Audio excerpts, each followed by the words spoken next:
এই অফ সিজনে নিরামিষের দিনে যদি গরম ভাতের সাথে বিউলির ডাল আর এরকম সুস্বাদু নিরামিষ বাঁধাকপি হয় তাহলে তো কোনো আর কথাই হবে না।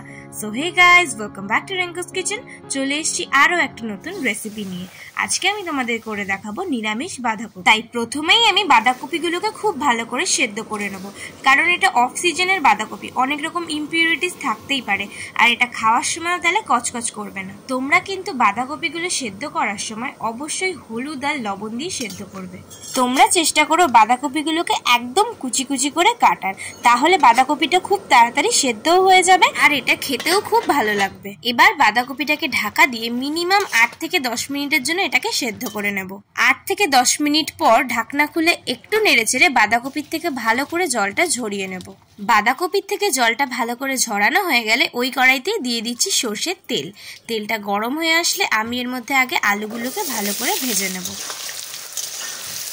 তোমরা চেষ্টা করো আলুগুলোকে ঠিক এই শেপেই কাটার, কারণ এর থেকে ছোট বা বড় শেপ করলে খেতে একদমই ভালো লাগবে না। তো তোমরা দেখতেই পাচ্ছ আমি কিন্তু আলুগুলোকে একদম লাল লাল করে ভেজে নিয়েছি, কারণ এরকম লাল লাল করে আলুটা ভাজলে খেতে খুব ভালো লাগে। এবার ওই তেলেই ফোড়নে দিয়ে দিলাম এলাচ, দারচিনি, লবঙ্গ, শুকনো লঙ্কা আর তেজপাতা। এবার এটাকে ভালো করে একটু মিশিয়ে নেবো যাতে এর ফ্লেভারটা চলে আসে।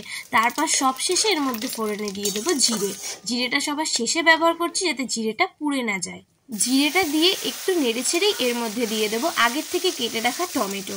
টমেটোটা একটু সেদ্ধ করে নেবো, তারপর এর মধ্যে দিয়ে দেবো আদার পেস্ট। আচ্ছা, আদার পেস্টটা দেওয়ার পর তোমরা কিন্তু এই মশলাটাকে খুব বেশি কষাবে না, তাহলে কিন্তু এটা তেতো হয়ে যাবে। আদাটা জাস্ট একটু কষানো হয়ে গেলে এর মধ্যে আমি একে একে মশলাগুলো দিয়ে দেবো। প্রথমেই দিয়েছি হলুদ গুঁড়ো, ধনে গুঁড়ো, জিরে গুঁড়ো আর দিয়ে দিয়েছি লঙ্কার গুঁড়ো। এবার সব কিছুকে ভালো করে একটু মিশিয়ে নেবো। তারপর এর মধ্যে দিয়ে দেবো পরিমাণ মতো নুন।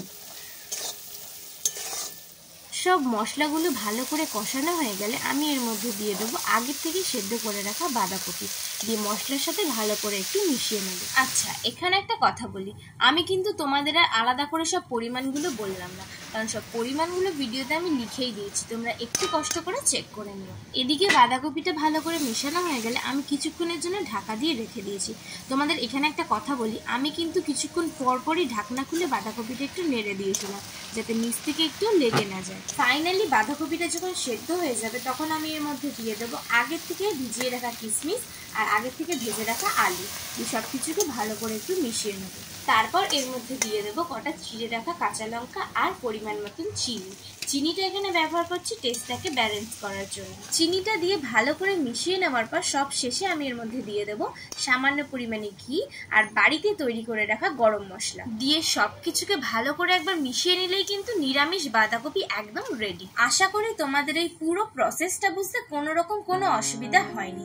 আর যদি কোনো অসুবিধা হয়েও থাকে তো তোমরা অবশ্যই আমাকে কমেন্টে জানিও। আমি তোমাদের রিকোয়েস্ট করব একবার হলেও আমার দেখানো প্রত্যেকটা স্টেপ ফলো করে এই নিরামিষ বাঁধাকপির রেসিপিটা বাড়িতে বানানোর জন্য। ভিডিওটা ভালো লাগলে অবশ্যই লাইক আর সাবস্ক্রাইব করো, কারণ তোমাদের এক একটা সাবস্ক্রাইব আমাকে ভীষণ মোটিভেট করে। Thanks for watching.